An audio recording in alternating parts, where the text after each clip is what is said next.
Hi friends, this is Arun Chakravarti and welcome back to my channel Life Transformation Techniques. So in the previous video we have seen about karma and the types of karmas like Sanchita karma, Prarabdha karma and Agami karma.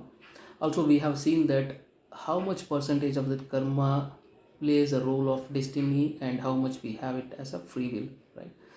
So in this video we are going to see how can we influence that karma, right? So though we cannot influence it completely, but to some extent actually we can do. So for that we would require a lot of energy, and as we all know, energy can neither be created nor destroyed, right? But it can be transformed from one form to another form.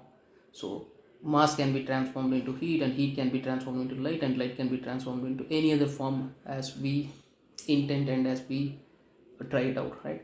So same way our body also gain energy and lose energy, but it cannot create and destroy, right? So how the energy gains happen? So it happens in many ways, right? So when we feel hunger, actually we are eating food that gives some energy, and when we feel exhausted, actually we are sleeping and that gives some energy, and when we feel thirsty, actually we are drinking water or any other beverages and that gives some energy. And similarly we are breathing from the day one, right, until the end of death, end of our life actually we will be breathing, so that will give some energy. Yeah, so like that in various aspects we are gaining the energy. At the same time actually we are losing energy by doing some physical activities or some mental activities as well, right? So the energy gain and energy loss would be normal, but we should not waste the energy. So we should gain the energy more and more and try to retain it as much as possible and prevent the loss of energy. So that way actually we can increase the level of energy, which would help to burn out the karma to some extent. So that's what we are trying to do. So there are 5 things that you can do to retain the energy or to prevent the loss or wastage of energy. So the first one is trying hard to please others. So when you seek to be in people's good books and make them happy, you will invariably make yourself unhappy, right? So learn to know your limits, establish clear boundaries and set the expectations. So the next one is being too self-critical, right?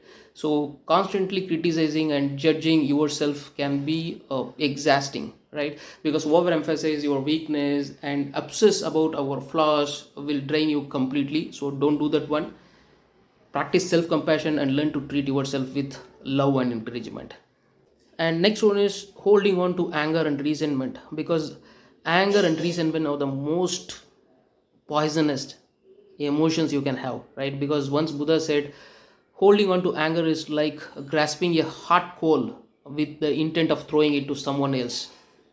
You are the one who gets burned. And the next one is worrying and overthinking. Worrying about things that you can't control is pointless, right? So it will only lead to feelings of distress, anxiety, depression and restlessness. So recognize what you can't control and do focus only on the things that you can control. And final one is very very important, that is comparing yourself with others. So don't compare yourself with anyone else. Your life is different and their life is different. When we constantly compare ourselves to others, we waste our precious energy focusing on other people's lives rather than our own. So that is one of the key things that we should avoid to come up in our life. So I hope this video will be helpful to understand the ways how we lose our energy or how we waste our energy. So in the next video, let's see how can we gain more and more energy. Until then, it's bye from Arun Chakravarti. Stay tuned. Bye.